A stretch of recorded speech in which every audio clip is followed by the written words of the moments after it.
በስመ አብ ወወልድ ወመንፈስ ቅዱስ አሐዱ አምላክ ፈጣሪ ሁሉ ዝሆንካ እግዚአብሔር ስለ ሕዝብ ትግራይ ሰላም ስለ ሕዝብ ትግራይ ሓድነት ስለ ሕዝብ ትግራይ ካብ መከራን ካብ ጭንቅን መውፃእ ካብ ዝተፈላለዩ አውጣጫ አውዚ ተአኪብና ኣለና እሞ እግዚአብሔር ማእኸልና ተረኺብካ ፈጣሪ ሁሉ ዝኾንካ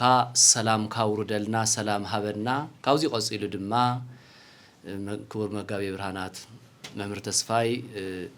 ከንብቡልና እዮም ትመግለጺ ናይ ዘውዚ ዘሎ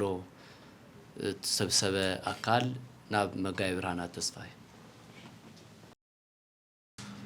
ዕለት 27 ሳልሳይ ወርሒ 2017 ዓመተ ምህረት ሓበራዊ መግለጺ ኣብ መንጎ መሪሕነት ህወሓት ዝተፈጠረ ኣፈላላይ ርግዓትን ስምረትን ህዝብና እንዳሐመሰን ምሕደራ ትግራይ እንዳጓዘየን እንሆ ልዕሊ ሓደ ዓመት ኣቁፂሩ እዚ ጨና ሓልዮ ህዝቢ ዘይብሉ ናይ መንሰዓረ ትርጉም ኣልዎ ግጥም ሉዓላዊ መሬትና ከይምለስ ህዝብና ካብ ስደትን ምዝባልን ናብ ዓዱ ተመሊሱ እግሪ ከይተክል ሰላምን ድሕነትን ህዝቢ ኣብ ሓደጋ ክወድቕን ብሓፈሻ ውዕሊ ፕሪቶርያ ከይፍጸምን ቀንዲ ምኽንያት ኮይኑ ኣሎ ቀንዲ ዋኒን መሪሕነት ትግራይ ብውዕሊ ዝተኣሰረ ረብሓ ትግራይ ኣብ መፍጻም ከይኮነስ ብኪሳራ ድልየትን ባህግን ህዝቢ እንተኾነ እውን ስልጣን ንምድልዳል ዘራይ ኣብ ምእካብን ምጥንኻርን ኮይኑ ኣሎ እዚ ውድቀት መሪሕነት ትግራይ ካብ ዝኾነ ግዜ ብላዕሊ ኣብ ናይ ህልውና ሓደጋ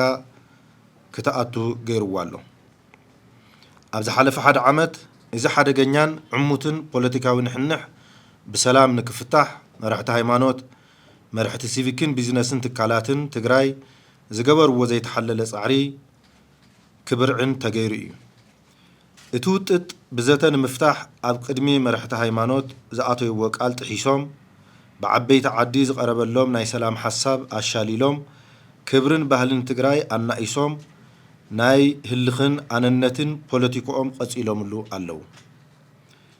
ኣብ ትግራይ ንዝተፈጠረ ፖለቲካዊ ዘይምርዳእ ኣብ ትግራይን ብተጋሩን ንክፍታሕ ዝቐረበሎም ምሕፀኖት ረጊጾም ክብሪ ህዝቢ ትግራይ ብዘዋርድን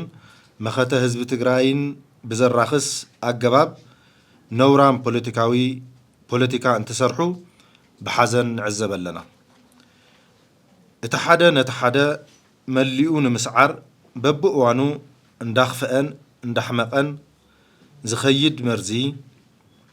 ኣብ ህዝቢ ብምዝራእ ትግራይ ተመሊሳ ናብ ዘይትለዓለሉ መሓሙቕ የእትውዋ ኣለዉ ንሕና መራሕቲ ሃይማኖትን መራሕቲ ሲቪክን ቢዝነስን ኔትወርክ ትግራይ ተፈጢሩ ዘሎ ፖለቲካዊ ቅልውላው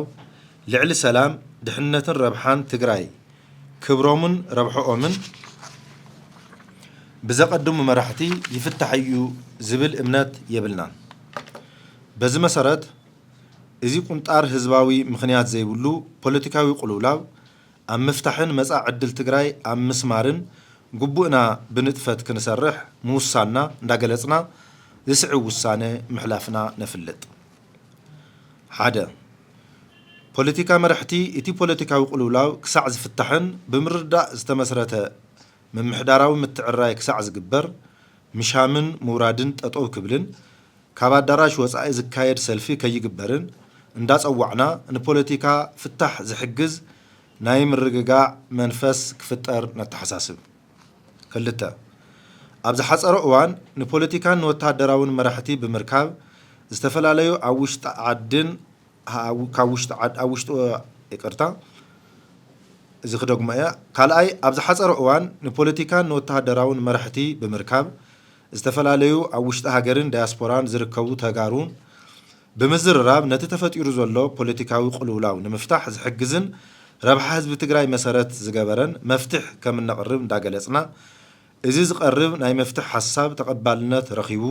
ተግባራዊ ንክኾን ኣብ ኢድና ዘሎ ኩሉ ሰላማውን ሕጋውን ስጉምቲ ክንወስድ ወሲና ኣለና ሳልሳይ ህዝቢ ትግራይ ክብሩን መሰሉን ንምኽባር ደማዊ ኩናት ኣሕሊፉ እዩ ንሸውሓት ስልጣን ውልቀ ሰባት ተባሂሉ ዝፈስስ ጸረር ትብል ደም ኣይትህሉን ስለ ዝኾነ ፖለቲካዊ ድልየት ብሓይልን ብዓመፅን ንምርካብ ዝግበር ዝኾነ ይኹን ጻዕሪ እንዳኮነና ሕግን ሰላምን መሰረት ዝገበረ ስርዓት ፖለቲካ ክዕንብብ ግቡእና ከም ንዋፃእ ነፍልጥ ራብዓይ ህዝቢ ትግራይ ነዊሕ ናይ ዓርሰ ምሕደራ ታሪክ ዘለዎን ወድዓዊ ፖለቲካዊ ጸጋማቱ ባዕሉ ክፈትሕ ዘኽእል ታሪክ ስርዓትን ዓቕምን ዘለዎ ህዝቢ እዩ ስለ ዝኾነ ኣብ ፖለቲካ ትግራይ ዝግበር ዝኾነ ይኹን ናይ ደገ ኢድ ኣታውነት ጸገምና የጋድድ እምበር ንመፍትሕ ከም ዘይሕግዝ እንዳፍለጥና ናይ ዝኾነ ይኹን ደገ ሓይሊ ኢድ ኣእታውነት ንኩንን ሓምሻይ ፖለቲካ መራሕቲ ኣብ ደገን ኣብ ውሽጥን ሃገርን ዝተርከቡ ስሩዓትን ዘይስሩዓትን ሚድያታት ፖለቲካ ቅልውላው ትግራይ ብበለካ ለኽዓካ ፕሮፓጋንዳ ዘይፍታሕን እኳ ድኣስ ዘጋድድን ምዃኑ ኣሚንኩም ንመፍትሕ ዝሕግዝ ሚዛናውን ሓቃውን መረዳእታ ከተሕልፉ ንመክር ሻድሻይ ህዝቢ ትግራይ ብሰንኪ ምስሓብ መርሕትኻ ዝበፅሐካ ሻቆለትን ቁጥዐን ዝንርዳእ ምዃንና እንዳገለጽና በብእዋኑ ብጥንቃቐን ብምኽክርን እንወስዶ ውሳነ ብዝተለመደ ትዕግስትኻ ክትጽበ ጻውዒትና ንገብር ሻብዓይ ሰራዊት ትግራይ ብምኽንያት ጸገም ፖለቲካ መሪሕነት ዝፍጠር ዘሎ ዘይምርግጋዕ ፈጢሩልካ ዘሎ ተወሳኺ ጻውራ እንርዳእ ምዃንና እንዳገለጽና ሕዚ እውን ናይ ህዝቢ ሰላምን ድሕነትን ብዘይ ሻራዊነትን ብሓላፍነት መንፈስን ክትፍጽም ጻውዒትና ነቕርብ ሻምናይ ኣብ ዓድና ወፃእን ዝተርከብ ህዝብና መራሕቲ ሰራዊት ትግራይ ሚድያታት ትግራይን ፈተውቲ ህዝቢ ትግራይን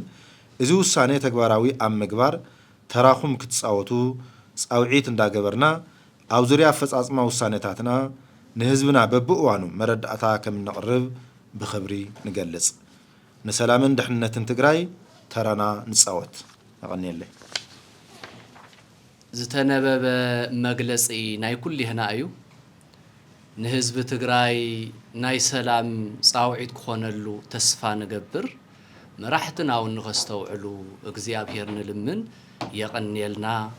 ህዝቢ ትግራይ ሰላም ይሃቦ ሰላም ዋዕሉ